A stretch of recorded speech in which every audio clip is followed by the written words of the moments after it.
I'm Josh Evans, and I love to help businesses build the right culture within their organizations so they can be more profitable. Do you want more engaged employees? Do you want your company to be more productive? Well, I'm going to show you how to do that. And I'm going to share with you the tools that I've used with hundreds of companies varying in size from 60,000 person conglomerates down to 5-person teams. So get ready and join me so we can build the right culture for your business.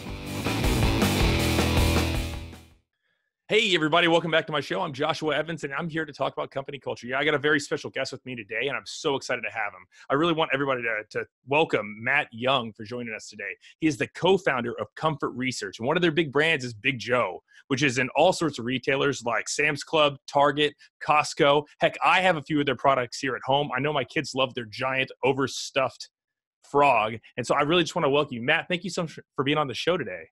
Hey, thanks for the time for having me on. This is awesome, man. I'm excited. Absolutely. Well, so am I. And I know we had a chance to talk before this show, and it's really exciting to hear how you really got started. Because most ideas that come from chopping up a couch in your living room in college don't turn into a ridiculously, I don't know, I'll just say profitable business like the one you have now. So why don't you tell us a little bit how you got started and then kind of the trajectory that took you out to where you are today? Sure. So, really our company started, my business partner, Chip George, he's the co-founder of the company, and I were attending Hope College and came up with this idea for this beanbag style product. At that time, we called it the poop chair. It's called the poop chair today, which is really a shredded foam, oversized, overstuffed, super fun and comfy, beanbag. And over the years, we've been lucky to have, some pretty significant growth. We've gotten into a lot of different types of products as we expanded our platform from just that shredded foam beanbag style chair. Then we got into EPS fill. So that's the little tiny white pellets that everybody's used to probably remember, that vinyl beanbag that probably broke on them in the 70s or 80s. But, I love the way that my business partner says it. We aren't making bean bags. We just happen to make some awesome products that are filled with beans. And so those products some of them are pieces of, furniture, it looks like a chair or a sofa, but we also make pool noodles and the frog that you mentioned and some other floats as well. And now more recently, we've gotten into where we're molding some of those semi-rigid foams, and we're creating either frames or other types of products to expand our ability to make different types of stuff. Yeah. That's so cool. We sell into major retail. So that's kind of our gig. It's always been, our focus. Our brand is all under Big Joe, even though the company name is Comfort Research. And, we're here talking about, culture today. I was just really lucky enough to have a business partner in George Julius, as well as a lot of other great advisors, along the way that talked to me about culture and the importance of, culture. But what we really found was that we really struggled as we were kind of getting to a stage where we're putting our big boy pants on and, we're hiring leaders. How do we really identify a great set of core values? And then how do we take those core values and use those core values to really drive the culture and drive the business forward? And we struggled mightily, and we did a lot of stuff, wrong.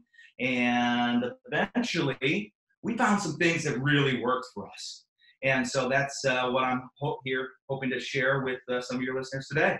Well, awesome. And I think you and I both know that organizational culture is one of the most immensely important things to an organization's success, because if you can have people carrying the same banner in the same direction, right, and the same sense of value, right, that they're going to keep serving the customer the way that you want them served. And that's the only way you become successful anyway, is to serve the customer correctly.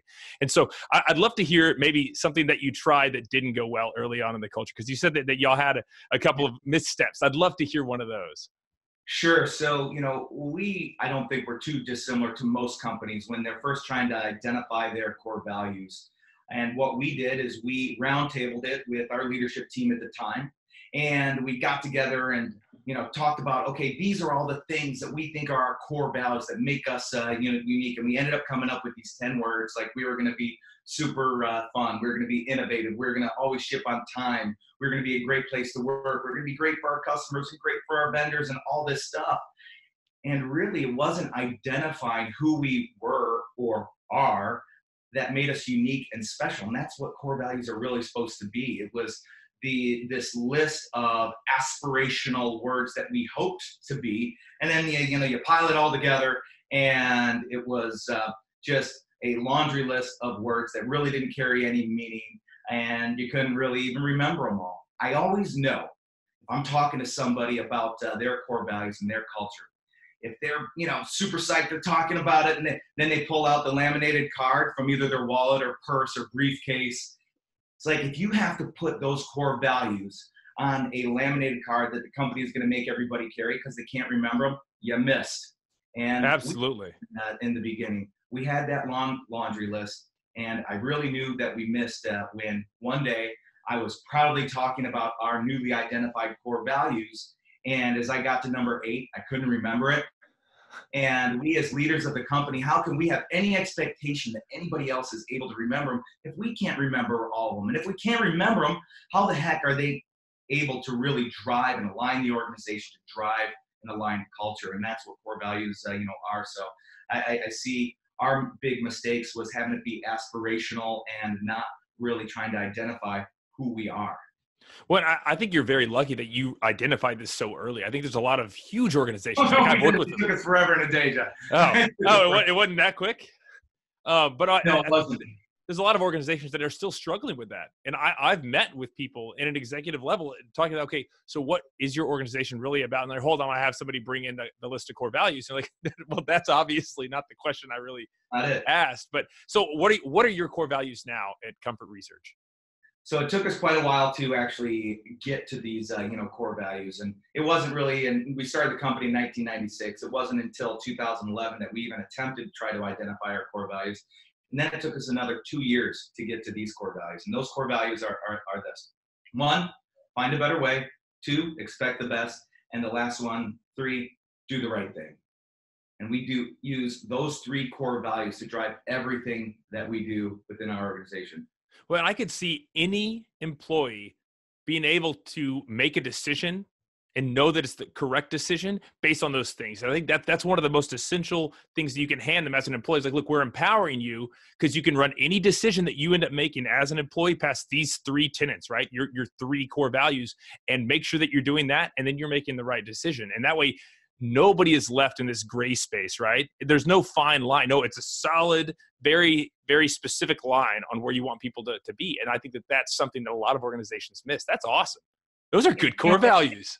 And we really tried to, keep it, simple. I mean, if you think about those core values, are they really, special, or, are they unique? You could talk about find a better way and talk in terms of continuous improvement or whatever. But for us, we were able to apply it and say that, okay, we found these, these core values, that these were really us. These were the things that we were talking about, but we never really use. I think that people really get hung up on the words. And oftentimes, this is one of my favorite things. When people are talking about their core values, and again, this isn't one where I know they got it wrong. Don't talk about the stuff that's the price of admission. And what I mean by that is, okay, we're a for-profit, company. Do we need to put profitability as one of our core values? Another one is that I see often is integrity. If we're not suggesting integrity on our core values, are we telling anybody, no, you don't have to act with, integrity? Or honesty. This is another one that I see come up time and time again, where people are, arguing, well, no, this is our core value. We act with integrity in everything that we do, and we're always going to be honest. It's like, you damn well better, right? Because if you're not doing those things, you're not going to have a company. You're not going to attract good customers. Customers will leave you when you don't act that way. So those are types of things that I believe that are just the price of admission that I see come up time and again, where people are identifying this as core. It's like, this is not unique to you, buddy. This is just something that everybody has to do if you want to be a good business. No, and you're absolutely right. And I think, luckily, your last value, right, that do the right thing, that specifically covers all of those areas, right? So it's still in there, but it doesn't have to be specifically stated as, no, you have to have integrity. Well, we knew that. But in any situation, you can take that, well, are you doing the right thing for the customer, the company, the industry, the society as a whole? It's pretty neat. I like that.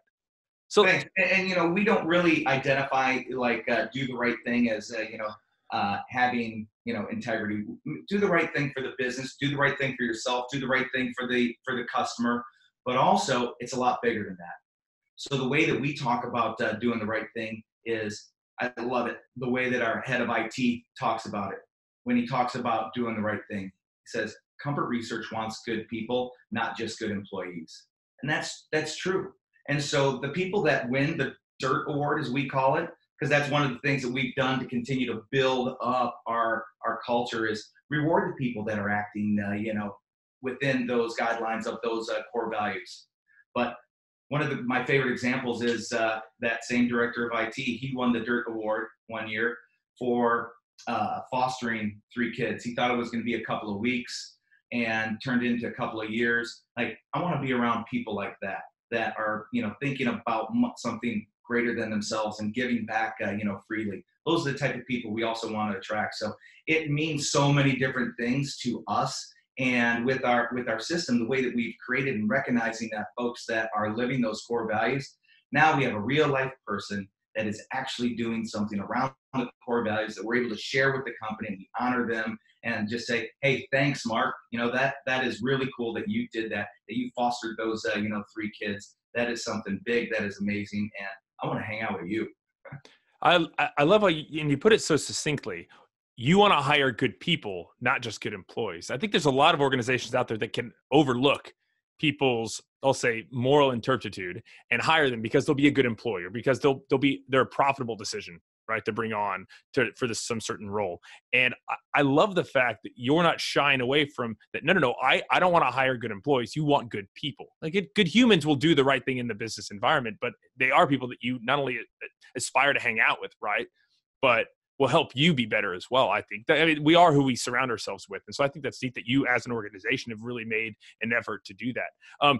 How hard is it to apply and to actually work for your organization? I'm just curious. I mean, I'm guessing you have quite a few stage gates and you have quite a few interviews, and you probably weed people out pretty quickly depending upon their stance on lots of issues, but you're allowed to do that, right?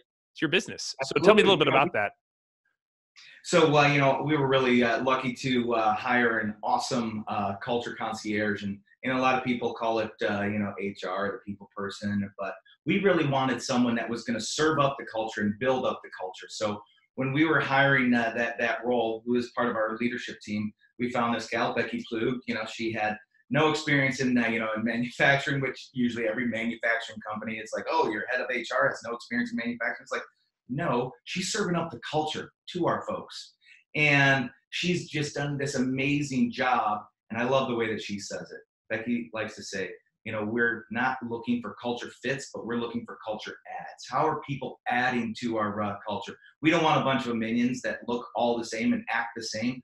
We're looking for groups that are working together to, come together, that have these same values that then drive the culture of the entire organization. And Becky has just done an amazing job of making sure that every step of the way we're tying in those 3 core values into what we're serving up, so people know what they're getting into, with Comfort Research. And so part of the interview process there, we do team interviews, and if you are, a leader within the organization or manager, the people that are going to be reporting to you are part of that interview process. But it's all tied back to those core values to make sure that we're getting those culture adds, and not just someone that looks like everybody else and feels like everybody else and just is the same core values. It's a lot more than that. And I wish she was here to be able to expand on it, because she can say it way better. I can't claim anything as it relates to building that system. She did it all on her own, and now the type of people that we're attracting, they are culture fits. The process is it is pretty in depth. It's pretty it's pretty long. For someone at management level, that could be a 4-month process for folks to be able to go through the entire process. But it works. Oftentimes, we'll get asked about our retention, rates, and we have one of the lowest turnovers for a business that, we're making beanbags. Not all of these jobs are, highly compensated. Not all of these jobs are, super exciting or attractive. But man, we got great folks that are aligned to our core values, that are happy as heck, being here, that could probably make a lot more money going, elsewhere because of that culture, and because Becky has found ways to make sure that they are those culture adds. I love that. And I just want to point something out to everybody that's listening. If you want to know what good leadership sounds like, It sounds like Matt, because if you haven't noticed, Matt literally is just giving all the credit to his employees. Like he mentioned how Mark was phenomenal about bringing certain ideas to light in the IT world. And now he's just mentioned Becky and how Becky, who's their, talent transportationalist or what, I didn't remember the exact words you just used, but this person he's giving all the credit to the other people. And so that's what good leadership does is you respect the efforts of everybody else and how they're contributing to the organization that you've built. And Matt, I just want to commend you on that. That's phenomenal. Nice. Well, I think that there's not a lot of, Steve Jobs out there. There's not a lot of Jeff Bezoses out there. There's not a lot of Warren Buffett's, out there. You're probably not always going to be the smartest, guy in the room, or at least that's the case for me. So I listen a lot. And I think that's what a good leader, does is you listen a lot, you read, you take, the best ideas from other folks that are leaders, or, books that you've read, and you bring all of that, together. But the stuff that works for you, don't just swipe it from somebody else and, we're just going to do their system. That doesn't work. You got to find the right pieces and the right tools and then bring it, all together. And, by the way, that stuff doesn't happen overnight. You got to continue to read. You got to continue to listen. You got to continue to try something, let it not work, and be okay with that didn't work, and then try something else and find the one that does, work for you to be able to, go to that next level. Leaders are not built, overnight. There's usually not this one, super visionary. And I one of the most overused words in business right now, I feel, is, I'm the visionary. It's like, really? You came up with all that on your own, huh? I doubt it, man. We got to listen in order to be, great leaders. Absolutely. I think a lot of people that listen to my show, they might actually be struggling within their organizations with identifying their core values, right? They probably have their mission statement. And I use air quotes with that because that could be applied to any organization, right? Yeah. But what are some of the steps that you think that they could go through? Because I know that you've really focused in and honed in and studied how y'all are able to come up with true core values. What are some tips that you have for helping these people that are struggling with really narrowing down what it is and really identifying what their core values are? What are some of the tips you have so they could do that? Sure. So, over the years, I've talked to a lot of, different folks about their core values, and I've given a lot of culture tours where we invite people into Comfort Research at no expense for us to share some of our struggles and eventually some of the stuff that started working. And over the years, because I've been doing this for about 3-4 years now, over the years, what I really found was, there was a couple of rules that seemed to, consistently apply.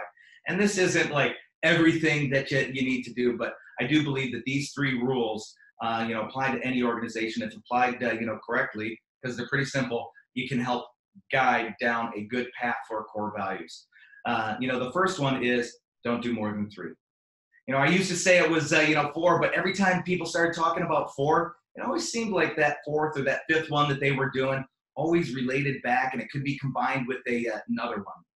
The second one is they need to have your fingerprints all over it. Don't do my core values. Do your own core values. How do they smell like you, feel like you, look like you? They have to be identifiable and unique to that business. And the third one I mentioned previously, don't do the stuff that's the price of admission. Don't do things where it's honesty and integrity and profitability. You have to do those things in order to be in a for-profit, company. And I believe that core values can really be applied to any type of organization. So does a not-for-profit company have to have a core value of not making a profit? I doubt it.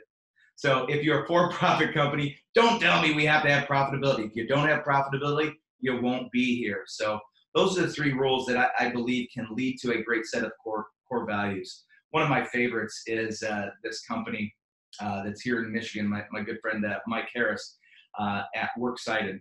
And his core values, and he actually has 4. So broke rule number 1. When you get rid of that 4th one. But one of his is, like, I will scoop my own dog's poop, right? Great, personal. It's got his fingerprints all over it, the way that they talk and the way that they use it within the organization. Everybody knows those core values and know when you're talking, you scooping your own poop, they know what the heck that they're meaning by that. So it becomes this language that it's almost like this secret language that starts happening within the organization where people cite the core values in these, unique ways. And I just love it. And I like that it's a little edgy. It's like a cultural vernacular that they're using. Yeah. Like, all right, are you scooping your own poop? Come on. You scooping today? That's great. But he's got, okay, so I want to review this. There's three things again. So the first one is never have more than three. Who your friend obviously broke rule number one. The second one is make it your And own. like I Right? said, I mean, these are guides, man. Use them however you see, but the idea is just don't have that long laundry list. And the simpler you can make them, the better off you are. One of my favorites is a company also here in Michigan, Elzinga Volkers. Mike, their CEO, they have one core value: be unmistakable. Like, that is beautiful. That is absolutely beautiful, because you can apply it in so many different ways, and those folks are living it every single day. That's neat. No, I love it. It's simplicity, right? I think there's something to be said for brevity and for having a concise value like that. That's really neat. So, have you ever had anybody somehow make it through the rungs of your interviewing process, come on board, and you're excited to have them, and then just realize, oh my goodness, we've made a horrible mistake? How quick are you to correct mistakes like that with the wrong Uh, people? yeah, I'm not a big believer in slow to hire, quick to fire. Like that, I don't really think Okay, always the I'm best just work. curious. Yeah. Sure. That doesn't necessarily work for us. We are very slow to hire, but we're also very slow to fire.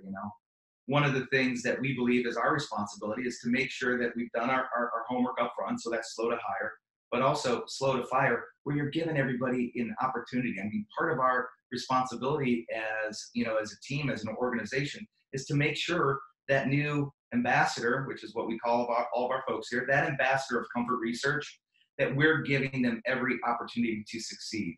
And so, how do you give them the coaching and the training, and maybe there's on the job training that they need. So it rarely is a time where you're like, within 90 days you're like, oh well, that wasn't a good fit. Let's get them out. We'll get the new joker in here. Yeah. Now it is our responsibility to make sure that, okay, now that they've been hired, how do we make sure that they are successful? Well, and I think that's kind of a change from how a lot of people are discussing it, right? Because your goal is to build them into the person that can grow with the company, right? You can't expect them to start there on day one, and so that's neat that you're giving them the time of day. I think that quick to fire idea is thrown around. I'm not sure how many people actually believe in or actually do it, but people say it all the time. And so at least you brought it up, so that's interesting. And once again, you said you're hiring good people, right? So it's not that they're not trying or that they don't want to succeed. Maybe they're missing that skill set, hence the on-the-job training. That's pretty neat.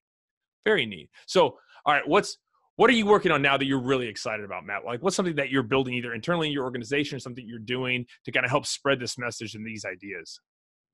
Yeah, so I've really been spending a lot of time talking, internally and externally about, what does a great set of core values look like, and then, okay, now we've got a great set of core values. How do we take that set of core values and use that to drive the business? And this is another thing where I believe that this can be used for any type of organization. It doesn't matter if you're a school, a government organization, a not-for-profit, a for-profit, company, large organization, small organization. But how are you making sure that people are living those core values on a day-to-day basis? And we've really created this system around recognizing those folks that are living the core values, rewarding them in some way with either money or paid time off, and then repeating those messages on a consistent basis.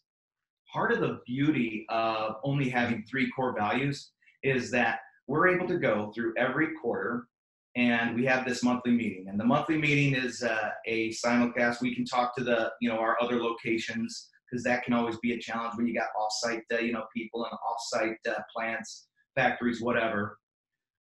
How are we talking to them and giving them examples of the core values? So we've created this system where we just started doing the Fab Award. That was our number one core value. And so we just started asking people, what are your ideas to find a better way to do something? And we don't really care what it is, just throw those ideas in. But we didn't want it to be all right, we're just going to lob this crap over the wall, and now it's management's responsibility to implement the idea. How is everybody part of that implementation? And I'm not talking about a successful implementation. We just want to encourage people to try. I always love when I hear people talking about failing fast. It's almost like you're celebrating failure. We're not trying to celebrate failure or get you to fail fast. It's just, we want you to try something and don't fear failure.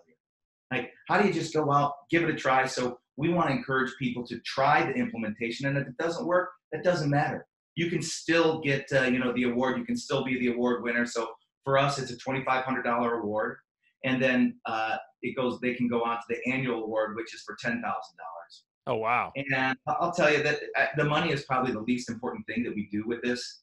We find lots of different ways to recognize them. So we do this at an all company meeting. So everybody has an example of someone that is living the core values. And then we bring them up on stage. So we have a real life person with a real life example of how they're living the core values. Then we take their picture with an oversized check, or, maybe we're just hanging out with them, up on stage. And then that picture, along with exactly what they did, a description of what they did, then that goes on, our wall of fab. And the wall of fab, continues to live on, and it's across the, the break room. So as new people come in, now they see, oh, Billy did that? That's awesome. I use that thing that Billy created every single day. I had no idea. That's what they're talking about when we have when we're talking about fab and finding a better way. So you continue to reinforce the ideas, continue to, honor those that are living the core values. It's not just hey, we cut you a quick check, thanks, all right, move on. No, we continue to show them, the real people that are living it on a day-to-day basis. And then the next month, we do the Awesome Award, and that's all around expecting the best. And that one's a peer-to-peer award. So one peer has to say to another peer in front of the entire company, hey, this is why I think you're particularly awesome. And to give that power to them, and they hand that off, and it comes with a week's paid vacation. And usually if I'm doing a culture tour or workshop or something, I'm talking to folks about it. They're like, oh, well, don't you think people are just going to hand this off to their buddy? Hey, you give me a free week's vacation. I'll give you a free week's vacation. Then we'll give it to Billy. And then if it's happened, I've never seen it. People are so thoughtful and honored that, hey, we're giving them the power and control to decide who do they think is expecting the best and just generally being awesome. And then the next month, we do the Dirt Award, where we're just honoring people that are doing the right thing in life, not necessarily at Comfort Research. And because we do have multiple locations, we always have local winners. And then we have, in some cases, like the Fab Award, we'll have a number one winner. They get the big prize, but there's always the local one as well, because we never want any location or one group to feel, left out. We do have the most employees here in Grand Rapids. And so, just by sheer numbers, you would think that, okay, these folks are always going to, to win, which is going to be true. But that doesn't mean that other folks aren't doing good things. And so we say, you know what, we're always going to have a local winner. And it's just been a great system. So each month we're going through it. And then each quarter we're doing it again. And so 4 times throughout the year, we talk about the Fab Award. 4 times we're talking about the Awesome Award. 4 times we're talking about the Dirt Award.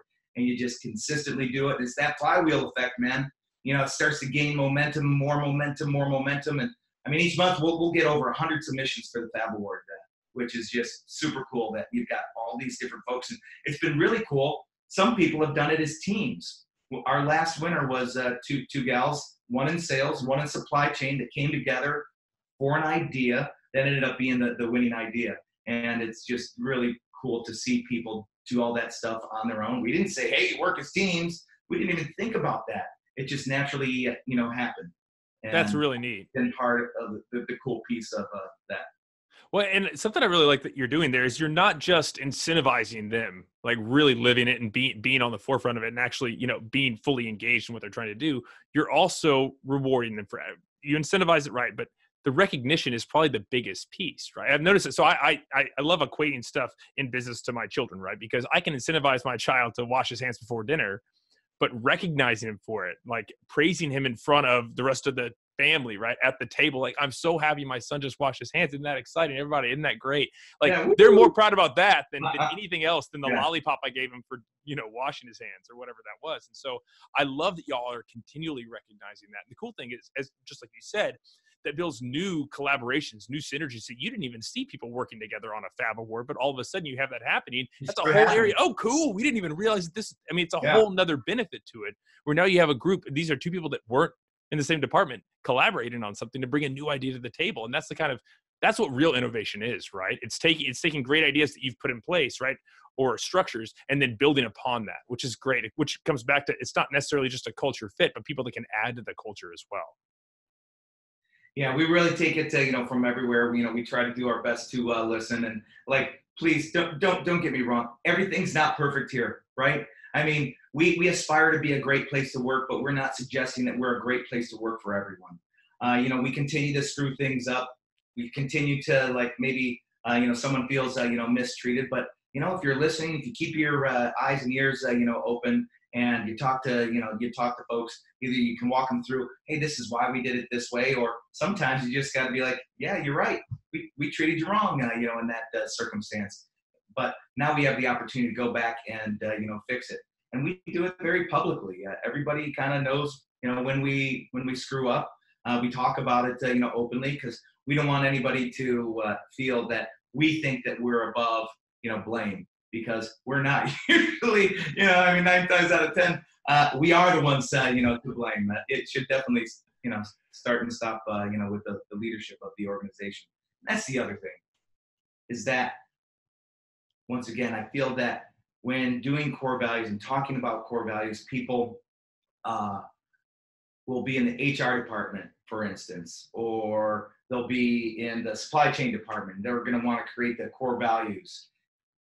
That needs to start at the top of the organization, and flow out. Because if leadership is not the one driving that, and then I don't think that it's something that you can just hand off and outsource. They need to be the biggest cheerleader. They need to be the one that works on it, the most. Needs to be the one. Not suggesting you're doing it all. Again, we're listening. We're taking it in, from everywhere. But owning that, piece to really make a difference for a great culture.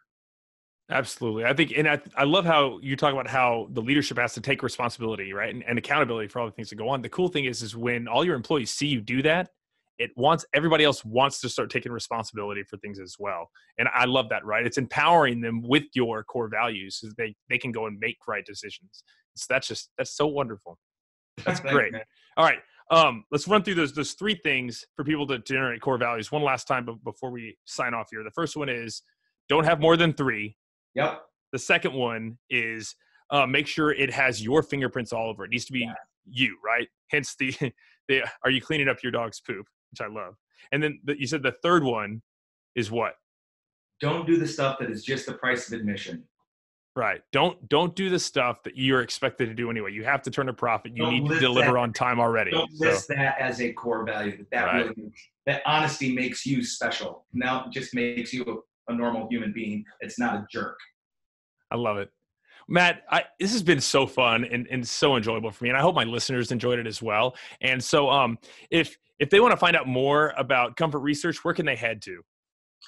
Sure. So you can check out comfortresearch.com. Our products are at buybigjoe.com. That's buybigjoe.com. And then I do my blog, and that's called moldyourown.com. We're a little homage to some of the plastics that we're molding, but really kind of talking about like, how do you make it your own? How is it personal? How is it authentic to you? Because that's where core values start, is being authentic, being real. What makes you the special, unique person that you are, the special, unique organization that you are. And it's just been one of the most unexpected and fun and rewarding parts of my career. I mean, I didn't go out and say, hey, I'm going to create an organization with a great culture. No, we started off with a beanbag idea, right? I mean, it was silly. People laughed at us. But eventually we sold some, and we start bringing leadership on. It's like, oh, shoot, we've got to change. How are we going to be able to empower them to do their thing, but still align the organization? And we were just lucky enough to be introduced to, core values and people that had some, passionate ideas around using culture and using core values to separate yourself from your competitors. And just that whole process of, figuring out, it was just like, I wish someone had written a how-to book, and that's actually what I hope to do someday, man. I want to write a little how-to book around core values and culture and the creation of it and all that jazz. So I think that's a great idea. Avoid some of the challenges that we had as well. That's fantastic. Well, Matt, thank you again for being on and for being part of our show, and I really do appreciate it. Right on. Thank you. Yeah, to everyone else out there, just thank you again for joining us today. And if you need to reach out to me, you can reach me at info@joshuamevans.com or hit me on any social media @enthusiasticu. We'll see you later, and have a phenomenal company culture.